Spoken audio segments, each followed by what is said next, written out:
জিনিস যদি আপনি ভুল করেও দ্বিতীয়বার গরম করে খান, তবে বুঝে নিন আপনি নিজেই নিজের পায়ে মৃত্যুকে ডেকে আনছেন। কারণ এই অভ্যাস ধীরে ধীরে আপনার শরীরকে ভেতর থেকে পচিয়ে দেবে এবং একদিন আপনাকে সরাসরি কবর পর্যন্ত পৌঁছে দিতে পারে।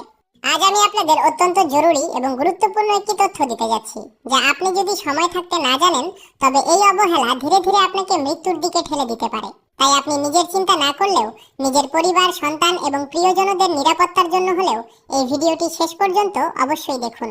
আর সবাইকে সাবধান করার জন্য এই ভিডিওটি সবার কাছে শেয়ার করে দিন, কারণ হতেও পারে আপনার একটি শেয়ারের কারণে কোনো পরিবার বড় কোনো রোগ থেকে বেঁচে যেতে পারে।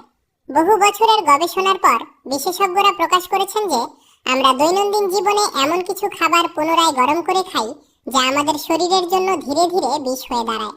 আধুনিক বিজ্ঞানও এটি প্রমাণ করেছে যে মানুষ অজান্তেই নিজের পরিবারকে অসুস্থতা ও মৃত্যুর দিকে ঠেলে দিচ্ছে। তো চলুন এবার জানি সেই 5টি বিপজ্জনক জিনিসের কথা যা পুনরায় গরম করা অত্যন্ত ক্ষতিকর, যা কখনোই দ্বিতীয়বার গরম করে খাওয়া উচিত নয়। এই তালিকায় সবার আগে আসে চা। অনেক মানুষ ঠান্ডা হয়ে যাওয়া চা পুনরায় গরম করে পান করেন, কিন্তু এই অভ্যাস পেটের জন্য অত্যন্ত বিপজ্জনক। দ্বিতীয়বার গরম করলেই চায়ে অ্যাসিডের পরিমাণ বেড়ে যায়, যার ফলে গ্যাস, বুক জ্বালা পোড়া, আলসার এবং হজম সংক্রান্ত গুরুতর সমস্যা শুরু হতে পারে। দ্বিতীয় নম্বর হলো পালং শাক।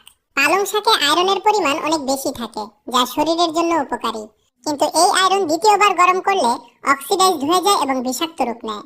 এতে ক্যান্সারের মতো ভয়ঙ্কর রোগের ঝুঁকি বেড়ে যেতে পারে। তাই পালং শাক সবসময় ততটুকুই রান্না করুন যতটুকু একবারে খাওয়া সম্ভব। একটি মানুষের জীবনের মূল্য কি তা বুঝতে হলে কোনো হাসপাতালের আইসিইউতে গিয়ে দেখে নিন। সেখানে মানুষ প্রতিটি নিঃশ্বাসের জন্য কতটা সংগ্রাম করে। তৃতীয় নম্বরে আসে রান্নার তেল। অনেকে আছেন একবার কড়াইতে ব্যবহার করা তেল বাঁচিয়ে রাখে এবং পরে আবার সেই তেলেই সবজি বা পাকোড়া তৈরি করে, কিন্তু এটাই সবচেয়ে বড় ভুল। তেল যখন দ্বিতীয়বার খুব গরম হয়, তখন তাতে বিষাক্ত উপাদান তৈরি হয়, যা সরাসরি শরীরের ভেতরে গিয়ে ক্যান্সার, হৃদরোগ এবং লিভারের গুরুতর সমস্যা তৈরি করতে পারে। চতুর্থ নম্বরে আসে মাশরুম।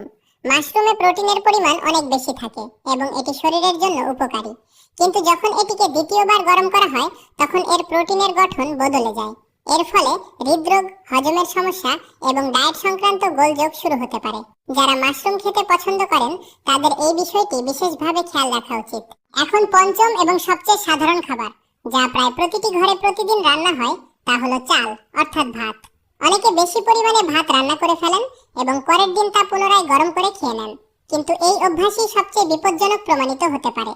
রান্না করা ভাত যখন দীর্ঘ সময় রাখা হয় এবং তারপর পুনরায় গরম করা হয়, তখন তাতে ব্যাকটেরিয়া দ্রুত বংশ বিস্তার করে। এর ফলে ফুড পয়জনিং, পেট ব্যথা, বমি, ডায়রিয়া এবং অনেক সময় জীবনঘাতী সংক্রমণ পর্যন্ত হতে পারে। ধীরে ধীরে এই অভ্যাস আপনার পুরো শরীরকে ভেতর থেকে ফাঁপা করে দিতে পারে এবং একদিন আপনার জীবনের জন্য কাল হয়ে দাঁড়াতে পারে। যদি আপনি এই 5টি ভুলের মধ্যে কোনোটি করে থাকেন, তবে আজ থেকেই সাবধান হয়ে যান। নিজের স্বাস্থ্যের গুরুত্ব বুঝুন এবং নিজের পরিবারকেও এ সম্পর্কে অবশ্যই জানান। আমার কাজ ছিল আপনাকে সত্য জানানো। এবার আপনার দায়িত্ব নিজে সুরক্ষিত থাকা এবং অন্যকেও বাঁচানো।